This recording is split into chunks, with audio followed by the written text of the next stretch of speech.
How are we all feeling? Good? Yep, sore, very sore. So we all have an interest here in, of course, hypertrophy. Yeah, that was yesterday's workshop, the topic. Not only for ourselves, but also for the clients that we train, right? So muscle hypertrophy is one of those key elements that marks a incredible transformation, right? You see the before and afters, they gain lots of muscle mass. How does that happen? Okay. So with my topic, I'm going to be going through comprehensively how to take someone through a surplus phase, right? And it's my hope that by the end of this presentation, you guys have all the tools to, one, identify who this is suitable for, how to take them from start to finish, and troubleshooting along the way, okay? So there are some of our learning outcomes today, and ultimately how to create the masterful transformations that really leave you awe-inspired, okay? So I'll present a question to you guys. Who here has done some form of a surplus phase in the past? So intentionally increasing calories, yep. So what was your strategy here? Aim for 600, 700 calories over maintenance every day. Yep. Yep. And how much success did you have like over that course? Pretty good success out of that 10 kilos. Yeah, right. Anyone else here? No one? Okay. So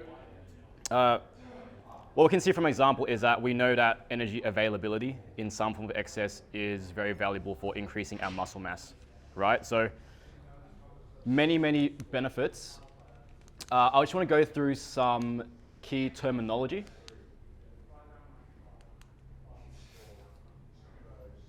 If it decides to load. Oh, there we are. Cool.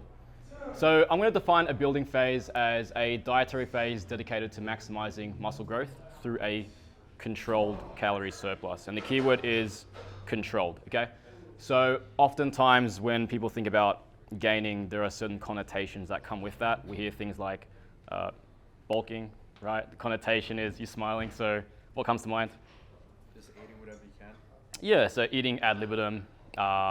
There might be questionable food choices involved to hit a caloric target. There's not really an approximation of when you're ending or how much progress or how you're tracking things along the way. It's kind of just eat in some excess, train hard, and see what happens, right? But oftentimes what can happen is without the right parameters, we do the uncontrolled eating, right? There isn't particularly direction around when we want to stop or what measures are in place. Gain excess body fat often, diet all the way back down, and then you look the same. And now you've just lost basically 10 kilos and 10 months, and you look the same. So we want to avoid those pitfalls. So when done correctly, a building phase is a very important strategy, especially for someone who has kind of exhausted that novice training effect. So when you think about the first year of training, I'm sure many of you can relate, you're progressing very quickly. You're just eating well, even at maintenance, you're recomping, gaining muscle mass, losing body fat at a exponential rate. Something that's quite unprecedented and definitely the fastest rate of progress you'll get in your entire training career, right? As we get more intermediate and advanced, we need to utilize different strategies to take us from not just A to B, but from B to C, and that would be continuing our muscle growth progress. Okay, and there are various applications to why we want to increase muscle hypertrophy. Of course, the general population, many people have that as a goal. There are lots of health benefits related to that. Physique competitors in the off-season, even off-season athletes, right? So let's say we want to build up some muscle mass to then translate into strength or power. There's merit there. And even if someone is purely focused on strength, we know that muscular development does play a role in that, right? A bigger muscle is a stronger muscle, as you would have learned yesterday. So many applications. But first, this is an interesting tangent that I learned while I was putting this presentation together. Which athletic population do you guys think has reached like peak fat-free mass? Fat-free mass. Sprinters? Is that you, Sam? Endurance runners. Cyclists. So we're thinking like muscular, lean. Swimmers. Swimmers. Anyone else? Think bigger.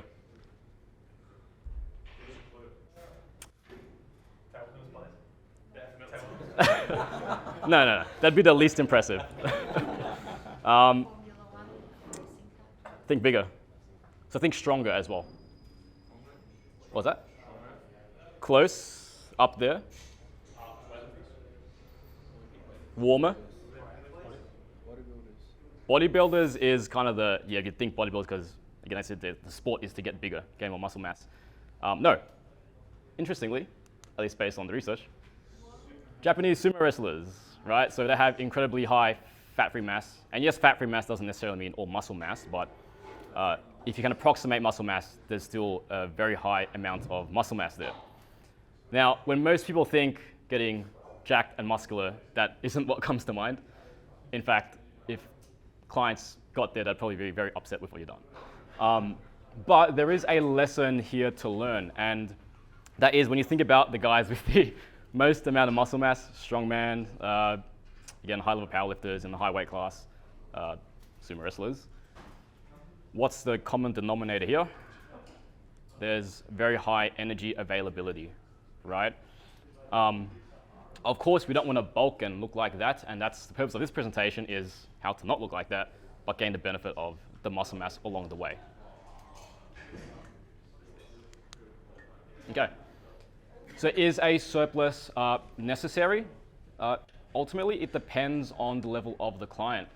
Again, if someone's just starting, you probably don't need to just overfeed them, and they're going to progress regardless. It's just a new stimulus from a nutrition standpoint. You might just play around with their macronutrients, set them at baseline calories, and they're going to change. Okay? So is it necessary? No. Is it a highly valuable tool? Absolutely. So muscle hypertrophy can occur at maintenance calories. It can happen even in a modest deficit if our protein remains high and there's that training stimulus there, right? A good example is, say, populations with higher body fat percentage. Recomp is muscle mass can increase substantially there. What sets a surplus apart is the rate of muscle growth, okay, compared to other caloric states. But with that in mind, it is a very metabolically expensive process, right? There's a lot that has to occur in the body for you to synthesize new muscle tissue. Not just, say, reveal existing muscle mass by getting leaner, or say just reducing your body fat, which is a much more efficient process. And it can also occur at a faster rate. So to illustrate this, I've just got a chart here of all the processes involved with creating new muscle tissue, the energetic cost of all of that. So let's say we're in the pursuit of building muscle mass. Okay, now we have to feed for the purpose of the actual cost of the training that we're doing. And if we're training very hard, we're going to need extra food, right? There's also the increased energy cost of all the protein turnover occurring. So that's the protein synthesis or creation and also degradation. When we eat, there's also compensatory mechanisms happening. So for example, if we increase our food, for example, also protein, there's going to be more thermogenesis involved with that as well. So that involves a caloric cost. And also other elevations in our expenditure, right? So examples would be, let's say, maybe you guys can relate to this. You eat a bit more food, but then now you want to shake it off. You walk more, you're more fidgety, you're more animated. That is like one mechanism through which your body is trying to maintain body weight by just shaking off excess calories by increasing your output, right? So it's very metabolically expensive tissue and active tissue.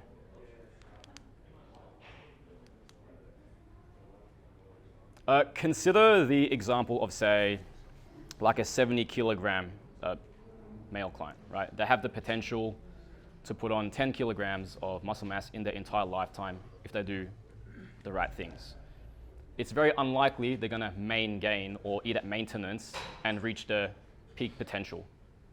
In the case you mentioned you put on 10 kilos in all your time training, like that 10 kilograms of mixed human tissue has to come from somewhere, right? And that comes through some form of surplus over the years that you've been training. Whether that was voluntary or involuntary, there has to be increased energy availability. Make sense? Another example of who this would benefit greatly is if you have clients who quote unquote have that skinny fat body type. Let's say they lean more towards the skinny side of it. At some point they're going to have to be in a surplus because they just need more lean body mass to increase in size, right? Like you can diet them down, get them leaner, but beyond that, where do you go from there? They have to get bigger, and that's going to create a more astounding result. The benefit also of introducing a surplus to a client who it's suitable for is exit a dieting mindset. So this is very common. Many clients can have this idea that they need to be in a deficit year-round. Maybe it's because they're just attached to being completely lean year-round, and there's certain expectations or validation that comes with that. But it can be very inhibitory to their performance in the gym and their long-term progression, right? So repurposing their food and shifting towards, okay, we're going to eat more, but we're going to utilize that food to basically get you as strong as you've ever been and put on as much muscle mass as you ever have been able to. Okay, so shifting that mindset away from having to be chronically in a deficit. And of course, larger muscle, bigger muscle. A larger muscle is a stronger muscle, sorry. So I'm going to break this down into 6 steps to basically give you a template of how to take someone through this entire process in a very comprehensive and strategic way. Number 1, prerequisites. Number 2, mindset. Number 3, timeline. Number 4, size of the surplus. 5, nutrition strategies. And number 6, how to track progress. So, prerequisites. Now, the initial body composition of a client is very important. If someone is, say, male, above 20% body fat, do you want to put them into a surplus? Very unlikely, because by definition, their weight will go up and their body fat will also increase. Yes, they will still gain muscle mass, but it means that there's a lot more body fat to lose eventually when you diet down. So my recommendation is take your client through that initial fat loss phase if you deem that necessary. Get them to under 15%. For females, get roughly around under 18, under 20, to set them up well for the subsequent months of gaining. I highly advise that your client already has good nutritional literacy, so they have good structure to their day of eating. Predominantly whole foods, all these foundational nutritional habits, if they're already in place, it makes adding that surplus a lot more easy, but it also means that they have the right frame of mind. They're not simply rotating all their foods out for processed foods just to basically hit a caloric intake. We're basically just extending upon what they're already doing, and it prevents them from, say, excess, right? I also recommend that they have some idea of monitoring their food or tracking their food. So whether that's food portions as a system, or preferentially they understand how to track things, okay? So learning to track your foods can be a very important tool in terms of building your nutritional literacy. Foundational health. So best case scenario, someone has good stress management strategies, including consistent sleep and no underlying gut health issues. Again, these are foundational considerations, because if they're experiencing, say, extremely high stress, their sleep is very poor, and they're getting things like indigestion, like simply overfeeding them and expecting them to grow, you're going to encounter a lot of friction along the way, okay? So sort those things out first, get healthier before you start to prioritize building muscle mass. And of course, a long-term mindset. This isn't something that's going to improve them in a week or 2 weeks. It's going to take time. So you want to really instantiate the idea that, hey, like we're going to put aside 6, 8, 10, 12 months for the purpose of this specific outcome. We're going to lay it out month to month, set some checkpoints. And and it's going to generate more patience along the way and a sense of direction. If there's a mismatch of expectations of, okay, I'm 3 weeks into this and I don't look that much difference, in fact, I've just lost my abs, you're probably going to disappoint someone, right? So expectations and the long-term mindset is very important. So here's an example of just taking someone through that kind of preparatory fat loss phase. Again, this is my client, Sunny. So he could have came in at 25%, and I could just put him in a surplus, but that wouldn't be very good because he might finish at 30 and there's like 15% to lose on the way down, and most likely gonna extend the dieting phase plus lose some muscle mass along the way with having that much weight to lose. So get him leaner, get him in a better physiological state, more insulin sensitive, to basically begin his gaining phase. And now I can feed him at 13%. As he grows, I can also just have better visual understanding of how he's progressing over time. Okay, so don't skip that first prerequisite.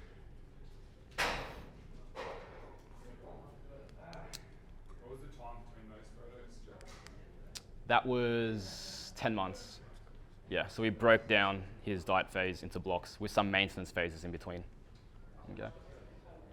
Of course, he gained muscle mass along the way. Like I said, you can gain muscle mass in a modest deficit, especially if you're starting from high body fat and you play around with macros. And of course, importantly, train hard, right? So nutrition is largely permissive to growth, not strictly causative. And what I mean by this is we cannot simply overfeed someone and expect optimal muscle growth, okay? Training is the primary stimulus. So that, none of this matters if they're not training hard. And you would have learned a lot about this yesterday and the importance of that. Okay, any questions so far? Good? Okay, mindset. So before beginning this phase, it's important that we educate our clients on what this involves. Okay, so the common concerns that you may be met with are that fear of weight or body fat gain, right? Undoing visual progress. So let's say they've gone very comfortable with the idea of being completely lean and they don't want to lose any of that. And also a bit of FOMO. So again, the social appeal and validation of remaining like highly lean year round, right? But in the interest of long-term progress, and if you're trying to maximize muscle growth, there has to be a sensible level of fat gain along the way. It's just reality, right? Oftentimes what this can result in is, okay, I've committed to doing this process. There's an initial increase in weight gain. Let's say it's a kilo in the first week and you've only put them on a 5% deficit. They see, oh well, I've gained a kilo in a week. If I extrapolate that across 24 weeks, I'm gonna be like, what, 20 kilos heavier? People freak out and then they stop the process, they go back into a deficit and they've just squandered time, okay? So in this instance, education, okay? So educating a client that, hey, it's normal to experience a bit of a weight increase just because one, you've got more food in your gut, that weighs something. You've had more carbs, that invites water. You've had more sodium. There are other factors that have affected your scale weight. Don't freak out, it's part of the process. It'll settle, right? So provide that reassurance. Redirect their focus towards, again, long-term mindset and prioritizing performance. Your performance while you're gaining will be a key barometer of how much confidence you can have in that you're gaining muscle mass and not just weight for weight's sake.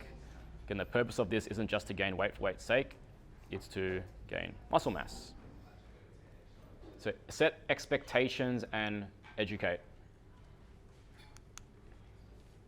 So moving on to the timeline.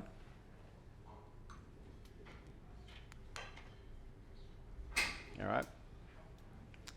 So my recommendation is you want to spend around 3 to 4 times longer building than you want to do dieting, okay? So muscle hypertrophy is inherently a longer process than, say, oxidizing body fat, and it makes sense that you want to allocate more time to that process. That could be anywhere from 4 months to as long as 12 months It is quite a broad range I've provided here, but it does depend a lot on, say, if you're working with any deadlines, right? Or say maybe you know you only have a client for X amount of time before, I don't know, they travel, whatever they're away. Less than 3 months, I would consider to be insufficient. The reason why is you just interrupt training momentum. By that point, they've got a good groove with training. They're hitting their personal best. They're increasing their 5 to 10 RM on all their lifts. You don't want to suddenly interrupt that process and get back into a deficit too soon when your client is progressing very well. And assuming that you're gaining at a sensible rate, you should definitely be able to move beyond 3 months at a time. If you are setting aside more than 3 months of a surplus, you can split this up with like mini deficit or maintenance phases in between, just like you can phase it out. Like in Tyrone's presentation, he would have spoke about like blocking things, having phases for say a fat loss timeline. The same thing can be done for a surplus phase. Those maintenance weeks or deficit periods in between can be very helpful to resensitize the client physiologically and mentally to this process.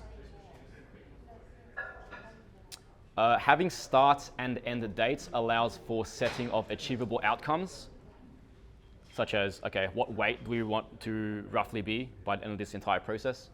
What are the key checkpoints? And it maintains intention throughout. So you're not just meandering through, there's checkpoints.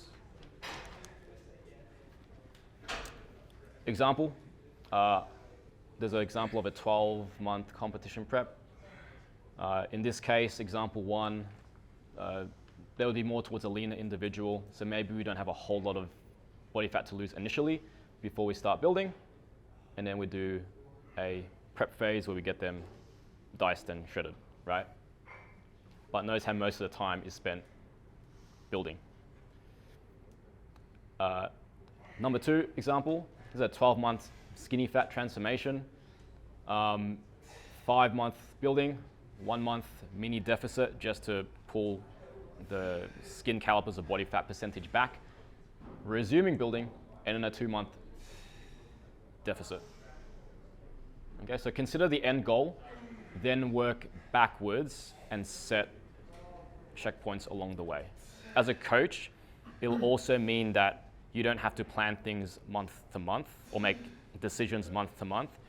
You've done that work and paid it forward before this process has begun, right? Of course, you can always course correct if needed, but in broad strokes, have a plan. Here's another example of one of my clients. So we essentially did the second example. So we did predominantly a build, and then, initial fat loss phase, a surplus phase, and then a deficit phase. So right now, this client of mine is still dieting down. We're about 1 month into his deficit, so he'll be even leaner by the time we get to that end point. But so far, it's worked a treat for him, okay?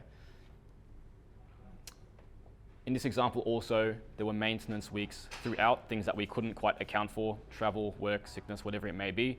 In those periods, I didn't specify that he had to keep being in a surplus. It was just maintain. If you're enjoying this presentation, make sure you hit subscribe on our YouTube or follow us on our podcast, available anywhere where you listen to podcasts. I tend to favor, if suitable for the client, a more aggressive deficit if they have more to lose. Also, if they're training, it's a new stimulus, so they're still going to gain along the way. From then we got to that 15-ish%, it was back up. I think the high this client got was about maybe 18%-ish, and then back into a deficit. So generally speaking, when someone has a bit more body fat to lose, I would start a bit more aggressive and then taper it down. The leaner you get, generally the slower the approach you want to be, just because you don't want to risk things like muscle loss as you start to approach, say, low teens or Not that most people would be under 10% or venture into that realm outside of competitive purposes, but you want to go slower when you hit that point, okay? Does that answer the question? I think it's more how you, when you set your timeline to reach that point. Yep. Yeah, how that would be, I guess, calculated if it's not Yeah. through body deficit. Yeah, so his measurements initially. Yep. So I can work backwards from his measurements. Let's say 19%, right? Oftentimes also with skinny fat clients, their calipers and their body fat percentage will actually be a bit higher. Not necessarily because they have a large amount of body fat on their body, but more so because of their low muscle mass. And so if body fat is a percentage, the percentage is going to be higher because of that. So if this client, again, around 20%, I believe, I wanted to lose roughly about anywhere from 0.7 to 1% per week. I just worked backwards from I want 2 months to do this. What does that look like on average per week? Probably more So- visual cue than anything. Yeah, correct. So photos month to month were very important. But this is what I mean by working backwards. So if it was 20%, I want to get him to 15, and I have 2 months, so that's 8 weeks. That's 5% to lose in 8 weeks. You just do the math. What do I want to hit on average each week? It won't be linear, understand this. Like some weeks you'll drop more or gain more. Other weeks you'll just be stagnant. It's about the averages across the weeks and the overall trend. So don't get too caught up in like this particular week, there wasn't as much of an increase or decrease compared to the other one. Allow the plan to fully manifest. Ensure there's adherence to what you're actually prescribing before you make any changes on paper. Yeah. So yeah, some form of like calipers is very important for keeping sensible body fat ranges. Any other questions? Yeah, Yep. just on, if you can go back a slide just when you were giving the examples.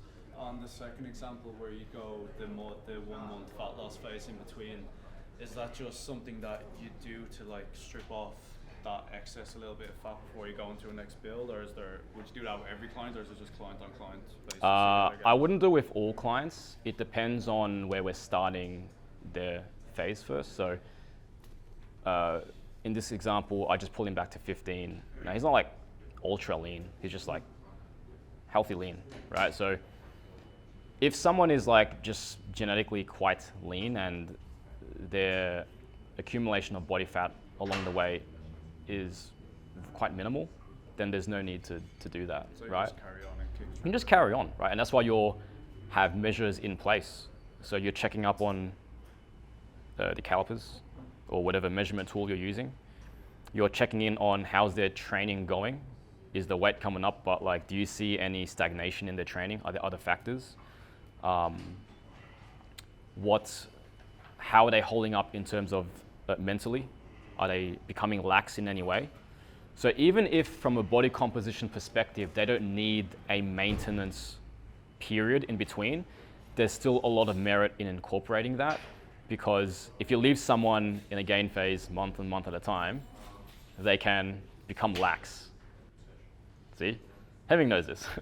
So with Hemming, we used a number of maintenance phases just to keep him in check and to get him introducing key nutritional habits that he may have lost along the way by being too slack.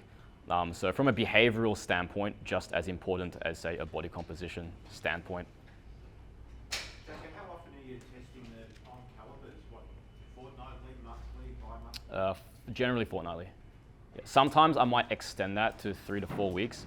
It depends on what I see in terms of progression. Like if I know that there's someone who's just generally going to progress slower, or I need their accountability to keep them from overspilling, it's measurements a bit more frequently. If they're a lot more autonomous and I see visually they're not gaining a whole lot of body fats, then you can afford to go 3 weeks, sometimes 4 weeks, right? Any other questions? How aggressive do you make an initial fat loss phase depending on how much fat they have? So let's say their body fat's at 25 or 20%, what would the deficit be Ooh. So it could be as much as like 30. Could even go a bit more, depending. Like when it comes to aggressive deficits, physiologically there are, and time-wise, it's advantageous, but you also have to consider where's the person in terms of the actual lifestyle. Yeah. Like if they've got a bunch of stressors, then and their energy is already in a poor place, or like quality of life, like subtracting their food a fair bit while it works well on paper and hits your numbers along the way, look at the person in front of you. Can they afford to do that? Either mentally, behaviorally. Those are just important because ultimately adherence is the biggest thing, right? But yeah, if they're ready to go and things are set up from a lifestyle, foundational health standpoint, 30%, maybe a little bit more. You can lose like 1% of their body weight per week. If they're starting at what you said, 25%, you could go quite aggressive. Just again, ensure that their protein is high, and you're still looking out for things like training performance. If at any point there's a decline in training performance, whether they're dieting, maintenance, gaining, like flag that, look into it. Okay? Does that make sense?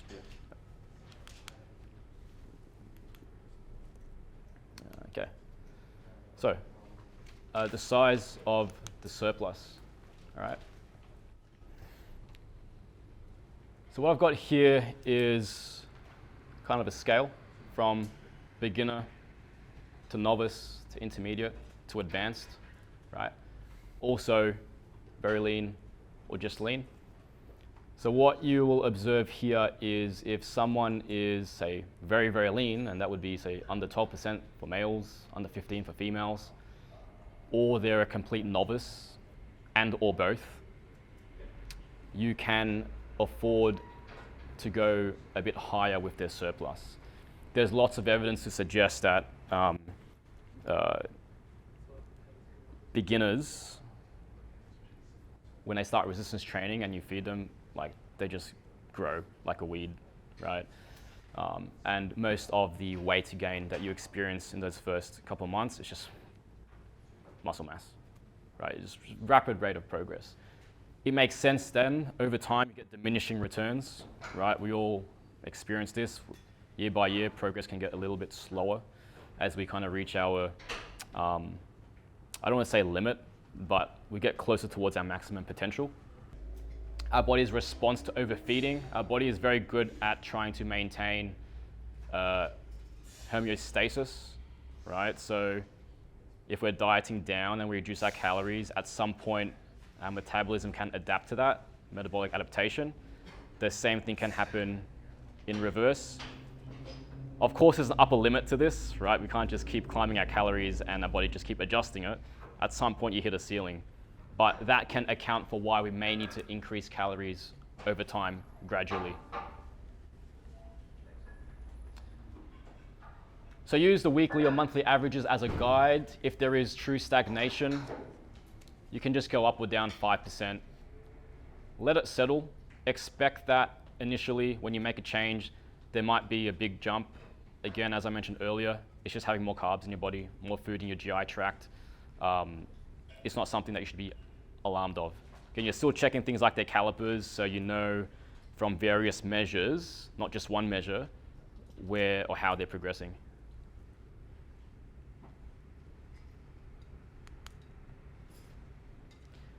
When not to increase calories.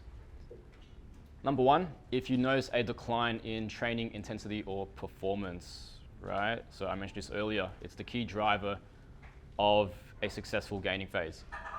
High lifestyle stress or poor stress management, decline in sleep quality or recovery, and adherence. So if you're under-recovered or not training with sufficient intensity, that more of that surplus will be partitioned towards body fat gain, right? Which we don't want, right?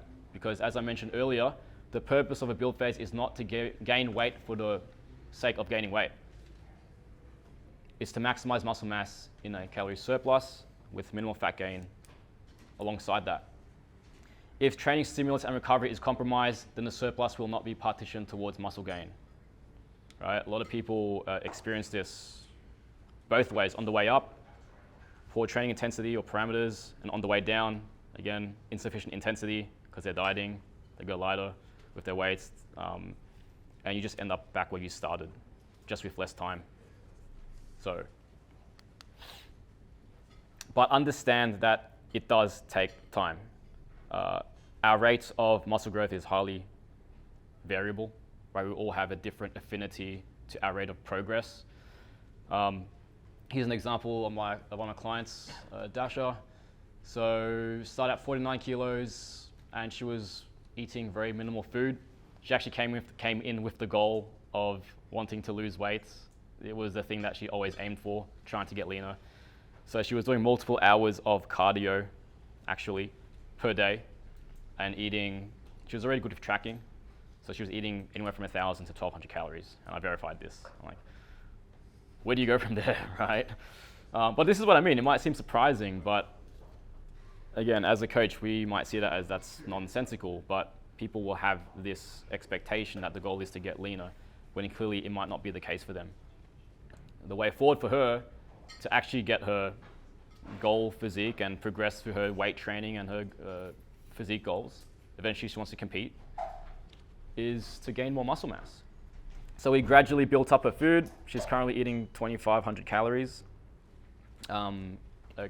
consistently throughout the week, no split.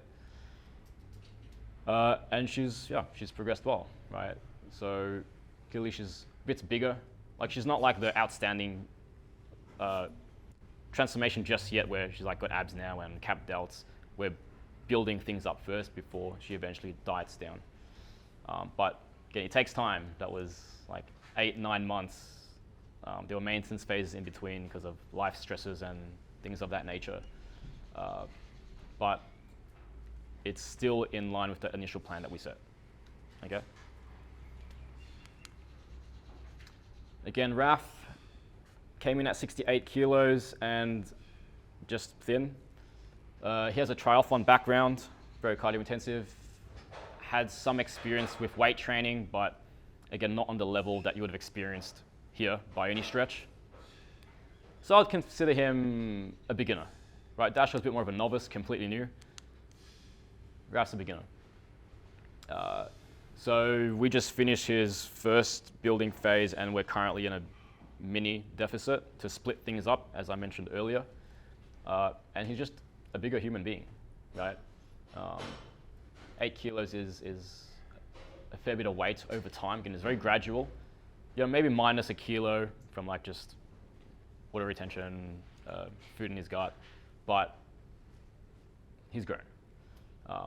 And ultimately, if the goal for him is to step on stage, I can't just keep him at maintenance and expect that he's gonna be that 75 kilograms lean, right? Okay, strategies.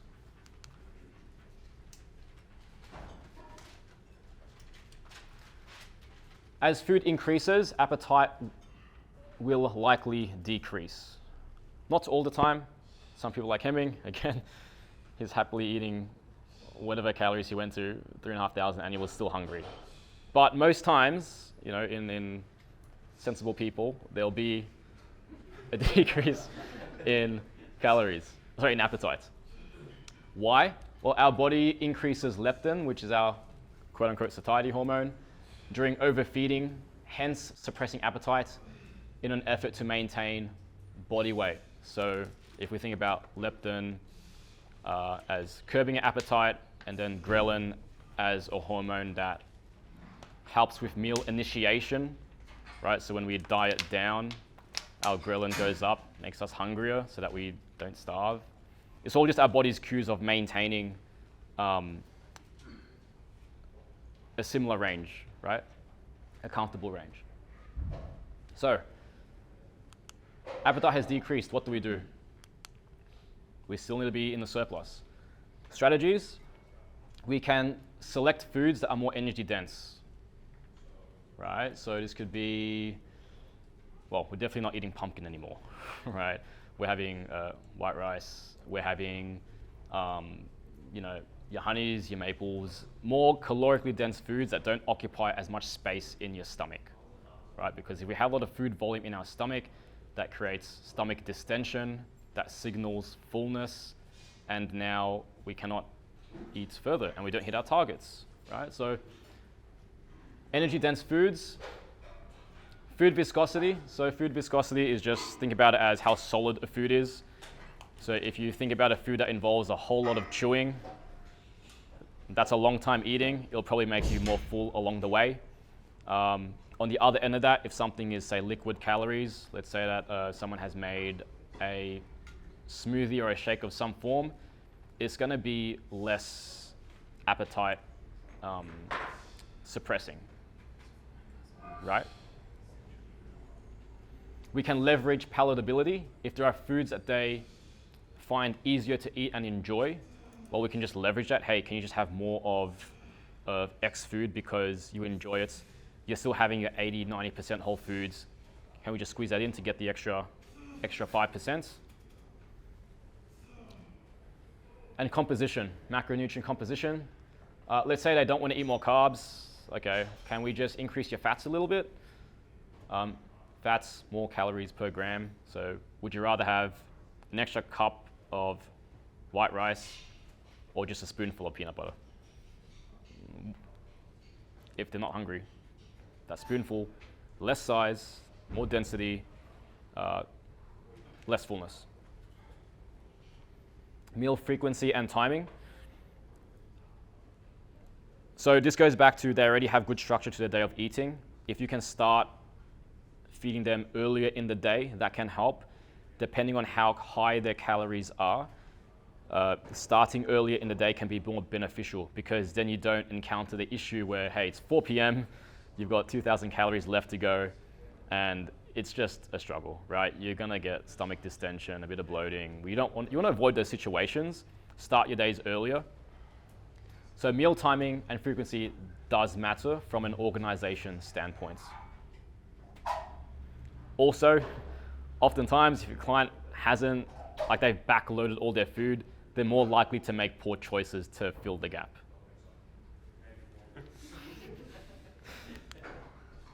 All right. So,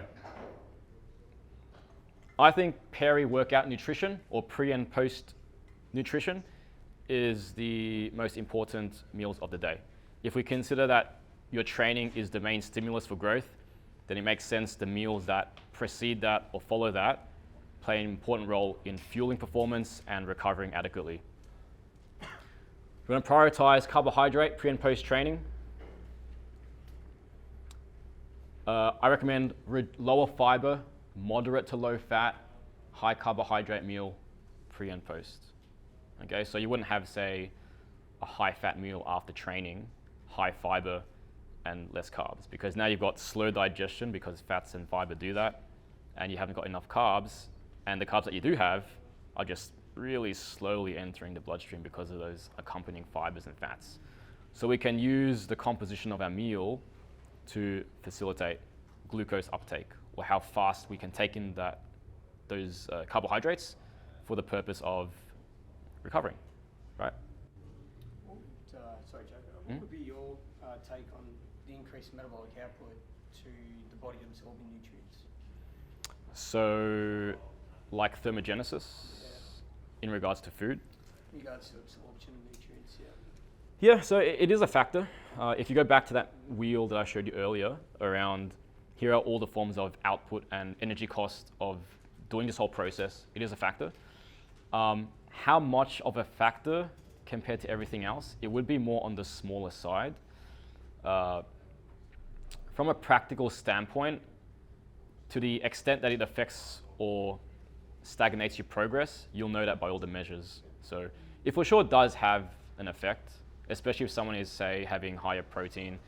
We know that a higher protein has a bigger thermogenic effect, right? It takes more calories to break down protein than it does to break down your fats and your carbohydrates, so that incurs a cost. I think it was more in and around the workout, because obviously that would boost metabolic output in terms of timing of those meals. It's also how much before training? Yeah, so when you're training, that increased metabolic output, how that would affect. Yeah, so Like it's kind of, I call it metabolic, I'm trying to think of the word. yeah. Yeah, so generally, like, I'd have the pre-training meal half an hour to an hour before, and after training, within the hour is best. Like, Metabolic window, I guess. Is yeah, okay, yeah, metabolic window. So, yeah, so do we know what a metabolic window is, or loosely speaking? So this idea that, you know, some people finish their training and they want to eat right away, and there is truth to that. I don't think that window is as short as some people make it out to be. I think as a rough guide, if you're getting your post-workout nutrition within the hour, you should be good. Again, it's like, how long was your session? What was your pre-training meal looking like? A good example is this: if you're training in the morning, some people don't like to eat in the morning. They train fasted, and then they eat. It matters in that instance because the last time they ate was like 8 hours ago. If they had their pre-training meal, they've still got those amino acids in circulation. They've still got carbs in their body. There's not as much urgency. Yeah, gotcha. Okay. Surplus every day or split, I recommend, where possible, just even. If someone has ultra high days and then like just low days, again, if you have your massive days on Saturday, Sunday, you trained on Monday and Tuesday, you've just missed the opportunity to recover from those sessions early in the week. So this is why I'm not a big fan of like having high days and then the average just being the same. You can do that when you're dieting down, not ideal when you're building. This is just an example of why meal frequency matters. Yeah, so if you have 160 grams of protein to hit a day, you'd not want to just have one meal of 160 grams of protein. Try and split it up. The reason why is because we don't have a mechanism for storage of amino acids in our body, like we do, say, carbohydrate. So protein balance is this thing of we go up and down. We want to spend as much time in positive protein balance and not negative protein balance, which is what happens when you don't eat for a long time, right? Supplements, it's not simply what you eat, it's what you assimilate and absorb for reparation and growth. So what I found to be helpful for clients who have high food is things like digestive enzymes, right? Can also use apple cider vinegar, half a teaspoon in half a cup of warm water, 5 minutes pre-meal, right? Minimize the effects of any potential indigestion, bloating, gasness that they may experience, okay? Again, more relevant depending on how high their food is. If additional support needed, zinc, potassium, vitamin B1, help promote healthy stomach environment. Training, intra-workout, carbohydrates can be very good, especially if you're training for harder sessions. If you have more carbs to play around with, use them when you need them, intra-workout. Dextrose, for example, also more calories if they need it. Protein and electrolytes, yeah, we're familiar with this. Tracking, increase their 5 to 10 RM on any indicator lifts. Yeah, want to make sure they're getting stronger. Monthly physique photos, calipers, and of course weight averages. It's difficult to practically measure exact muscle mass over the period of time. So my advice is just focus on the proxy measures. Focus on the consistency of the actions that build muscle mass, and the rest will follow. Right. I spoke about mini deficits, which is basically a period of just reducing body fat, resensitizing the body to a surplus. Resume that phase in the leaner state. If they're holidays, away periods can be very useful, just maintain. Or if training is interrupted. Behaviorally, again, clients may become lax with nutrition habits months into a gain phase. Prevent excess. And also, physiologically, potentially resensitize to carbs, insulin, testosterone, less inflammatory issues, being high body fat, right? We don't want to get to sumo level status and keep building. So, hemming is a good example of having maintenance periods.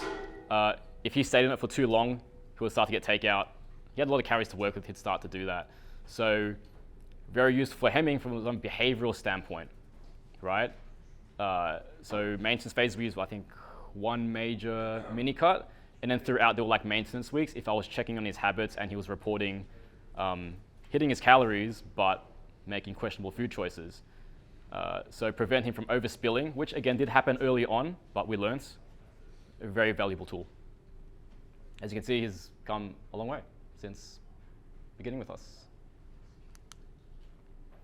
Coaching considerations, patience. Yeah, we know how long this takes. Train harder than ever. Adapt to your training, don't just recover, right? You should see progression in the lifts. Numbers aside, look at the person in front of you. What are they reporting? Yeah, that subjective feedback is very important, not just the numbers. Use the right strategy for the right client. I've given you quite a granular approach of like, here's the numbers, here's set checkpoints, calipers. This is important for you to know as a coach, but you don't want to overwhelm them. If you provide them a simplification of, hey, this is all you need to do, I'll worry about the back end things. They don't need to know everything that you need to know. Questions?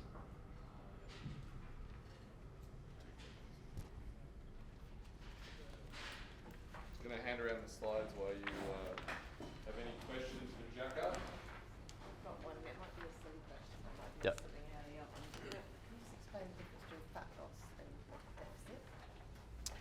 Yeah. So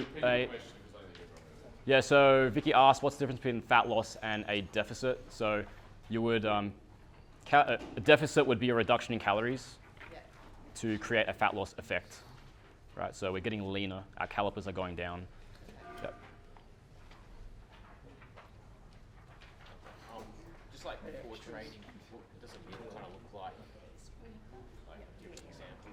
Yeah, so pre-training meal, again, depending how far their training meal is from their actual training. Let's say it's an hour beforehand. Meal would be, say, a leaner cut of meat, chicken, lean beef, turkey, low fiber, so white rice, right? Don't be a whole lot of vegetables. It could be, say, pre-training oats, right? Some sodium, whey protein, right? Post-training would look quite similar. Someone asked a question. Hugh. How would you deal with, or how did you find dealing with female clients during this building phase with maybe like increasing weight during a certain period? Yeah. So data's helpful in that regard, because if there are other factors like menstruation that affect weight, you don't want to attribute that to, I only kept your calories the same or a little bit, and now you've just weight's gone high. So I think, one, they know their body best if they have any data they've tracked with, or you can gather information around historically, how much does your weight go up and down, when. That can inform what you should expect when they're menstruating, right? But that's just a conversation you're gonna have to ask them about, hey, what is your experience? How's your weight behave? How do you perform in the gym? It's highly variable, female to female.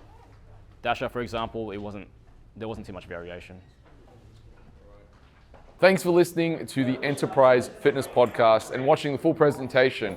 If you've enjoyed this, remember to hit subscribe and leave us a comment wherever you're listening to this through, or a review would be forever grateful. Till next week, train hard, eat well, and supplement smart.